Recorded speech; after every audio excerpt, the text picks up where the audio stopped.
Hospitals లో gyms, కసరత్తుల treatments. పూర్తి వివరాలకు చదవండి రేపటి సాక్షి దినపత్రిక.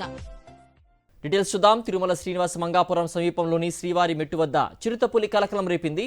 శుక్రవారం రాత్రి 10 గంటల సమయంలో చిరుత రావడంతో కుక్కలు అరుస్తూ వెంబడించాయి. దీంతో చిరుతపులి వాటిపై దాడి చేయడానికి పరిగెత్తడంతో కంట్రోల్ రూమ్ వద్ద ఉన్న సీసీ కెమెరాల్లో ఆ దృశ్యాలు రికార్డయ్యాయి. దీంతో మెట్ల మార్గంలో వెళ్లే భక్తుల్ని గుంపులుగా అధికారులు వదులుతున్నారు. భక్తులు గోవింద నామస్మరణ చేసుకుంటూ గుంపులుగా కొండపైకి వెళ్లాలని సూచిస్తున్నారు. ఇటు గతంలోనూ చిరుతపులి తిరుమలలో సంచరించిన ఘటనలు ఉన్నాయి.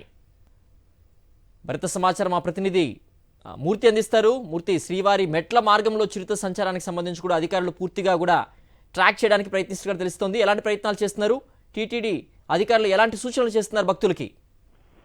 సిద్ధు, శ్రీవారి మెట్ల మార్గంలో చిరుత కలకలం భక్తులకు భయాందోళనకు గురి చేస్తూ ఉంది. ఈ యొక్క ఘటన నేపథ్యంలో టీటీడీ ఫారెస్ట్ అధికారులు, ఇటు టీటీడీ అధికారులు కూడా సమన్వయం చేసుకుని మళ్ళీ చిరుతను ఏదైతే బోన్స్ లో బంధించేటువంటి ప్రయత్నాలు చేస్తూ ఉన్నారు. గడిచిన కొద్ది రోజులుగా ఏదైతే చిరుత దాడికి సంబంధించి లేదన్నటువంటి సంఘటనలతో భక్తులు చాలా ఫ్రీగా నడుచుకుంటూ వెళ్తున్న తరుణంలో మళ్ళీ తిరిగి చిరుతల కవలికల నేపథ్యంలో భక్తులు మరొకసారి భయాందోళనకు గురవుతున్నటువంటి పరిస్థితి ఇక్కడ నెలకొని ఉంది. శ్రీవారి మెట్టు మార్గంలో శుక్రవారం నాడు రాత్రి 10 గంటల సమయంలో చిరుత స్థానికంగా ఉన్నటువంటి కుక్కలపైన దాడి చేసేందుకు యత్నించింది. ఆ యొక్క దృశ్యాలన్నీ కూడా సీసీ కెమెరాలో రికార్డ్ అయ్యాయి. స్థానికంగా విధులు నిర్వర్తిస్తున్నటువంటి టీటీడీ సెక్యూరిటీ గార్డ్ దీపక్ పైన కూడా దాడికి యత్నించడంతో ఒక్కసారిగా అతను లోపలికి వెళ్లి లాక్ చేసుకోవడం జరిగింది. ప్రధానంగా ఈ యొక్క చిరుత కవలికల నేపథ్యంలో తిరుమల శ్రీవారి దర్శనానికి శ్రీవారి మెట్టు గుండా వెళ్ళేటువంటి భక్తులకు ఎలాంటి భయాందోళన లేకుండా గుంపులుగా వారిని తిరుమలకు అనుమతిస్తున్నటువంటి పరిస్థితి